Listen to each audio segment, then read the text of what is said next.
వినాయక చవితి ప్రతి హిందువు గుండెల్లో ఆనందపు బాజాలు మ్రోగే అద్భుతమైన పండగ.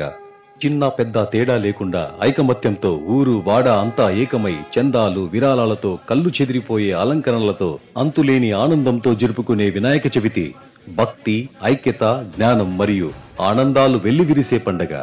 గుంతకల్ పట్టణంలో గత 4 దశాబ్దాలుగా మట్టి వినాయకులతో మొదలుపెట్టి ప్రతి సంవత్సరం దాదాపు 10,000 విగ్రహాలు తయారు చేస్తూ రాయలసీమ, తెలంగాణ, కర్ణాటక ప్రాంతాలకు విగ్రహాలను సరఫరా చేసే స్థాయికి ఎదిగి గుత్తి రోడ్లోని ఇండస్ట్రియల్ ఎస్టేట్ లో ఒక పెద్ద ఇండస్ట్రీగా ఎదిగి వందలాది మంది కళాకారులతో కళ్ళు చెదిరిపోయే వినాయక విగ్రహాలు తయారు చేయటం గుంతకల్ పట్టణానికే తలమానికం, గర్వకారణం. వేడుకలకు ముస్తాబైన వినాయకులను మంటపాలకు తీసుకుపోవడం ఒక వేడుక.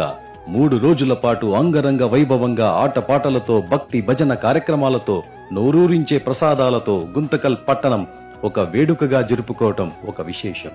గుంతకల్ పట్టణంలో జరిగే నిమజ్జన కార్యక్రమం గురించి ఎంత చెప్పినా తక్కువే. మధ్యాహ్నం 3 గంటల నుండి రైల్వే గ్రౌండ్ నుండి మొదలై ఆటపాటలతో, ప్రత్యేక అలంకరణలతో, డీజే డప్పు వాయిద్యాలతో మత సామరస్యానికి ప్రతీకగా కుల, జాతి, వర్గం అన్న తేడా లేకుండా వేలాది విగ్రహాల ఊరేగింపుగా జరిగే నిమజ్జన మహోత్సవం. నగర ఉత్సవ సమితి గత 43 సంవత్సరాల క్రితం కేవలం 200 రూపాయలతో మొదలై ఈ రోజు 60,000 పైచిలుకు భక్తాదులకు మధ్యాహ్నం నుండి మరుసటి రోజు ఉదయం 8 గంటల వరకు చేసే అన్నప్రసాద వితరణ గురించి చెప్పినా, దాని రుచి చూసినా మనసు పరవశించిపోతుంది. వినాయక విగ్రహాల నిమజ్జనానికి నగర ఉత్సవ సమితి చేసే ఏర్పాట్లు, అక్కడ కనిపించే కోలాహలం విగ్రహాల నిమజ్జన వేడుకకు విచ్చేసే ప్రతి ఒక్కరిని ఎంతో ఆకట్టుకుంటుంది.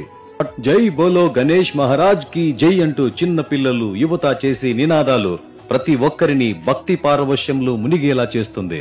3 రోజుల పాటు జరిగే వినాయక చవితి వేడుకలు యావత్ గుంతకల్ పట్టణం దైవత్వంతో కలకలలాడుతూ నిమజ్జనం జరిగే సమయంలో మళ్ళీ ఎప్పుడు వస్తావు స్వామి అంటూ బాధతో స్వామిని నీటిలో వదిలే సమయంలో అందరి కళ్ళల్లో కనపడే బాధ, భక్తి చాలా గొప్పగా కనిపిస్తుంది.